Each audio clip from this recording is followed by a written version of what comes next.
Today's show is sponsored by Calcium. It's what's for dinner.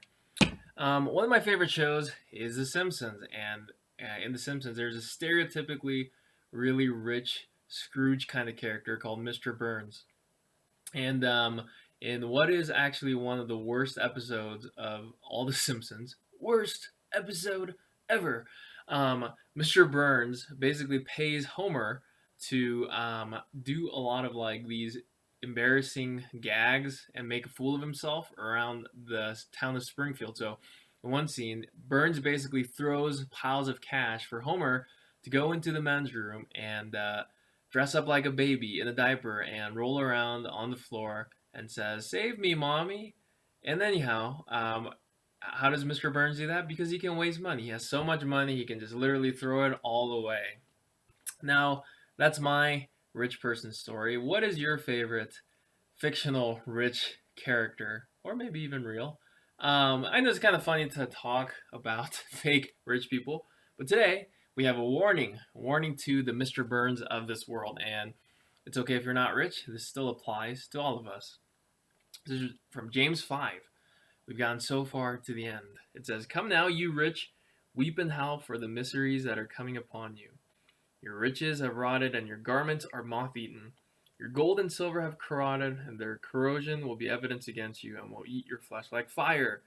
You have laid up treasure in the last days. Behold, the wages of the laborers who mowed your fields, which you kept back by fraud, are crying out against you. The cries of the harvesters have reached the ears of the Lord of hosts. You have lived on the earth in luxury and in self indulgence. You have fattened your hearts in the day of slaughter. You have condemned and murdered the righteous person. He does not resist you." Pretty powerful words. Fatten your hearts. That does not sound good for your heart or your arteries. So, first of all, God doesn't hate rich people. He doesn't think poor people are any better. They're all equal, but I think especially what God is warning here through James is one, where these rich people's identities are placed in, which is their riches or wealth, and two, how they use their wealth. Here it says they hold back wages from people that deserve it, and also they're basically like taking away and stealing from the poor and not using their money or wealth for good. And so, if you can't relate really to the wealthy people or the rich people, think about this: where is your um, quote unquote wealth? So for these people, their whole life is built on this idea of having money or having power or success. That's their comfort. But for others of us, it could be a lot of different things. It could be school, it could be success, it could be status, it could be relationships, it could be Instagram likes or how many people follow you. It could be a boy or a girl, or it could be tied to a lot of different things. So even though this specifically is a warning to the rich, I think it's just a good reminder for all of us. If any of us have an anchor or something that we feel like we cannot live without, that is going to be a warning for us.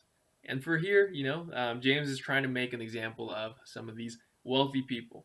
It's he says weep and howl.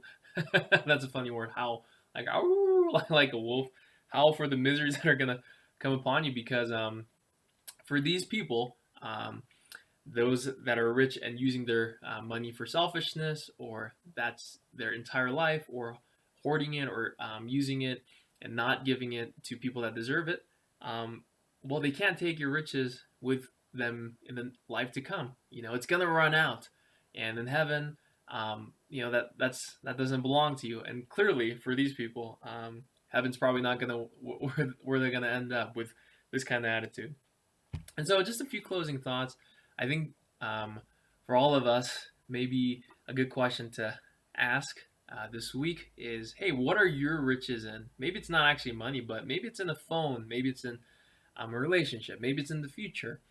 Maybe it's in this idea of success or the kind of person you want to be. Well, James is making a warning so that we won't be disappointed if those things inevitably run out or inevitably disappoint us back. So that's the Devo for today. Go and get your calcium and vitamin D and enjoy the rest of your week. Hope to see you guys next week as well. Insu out.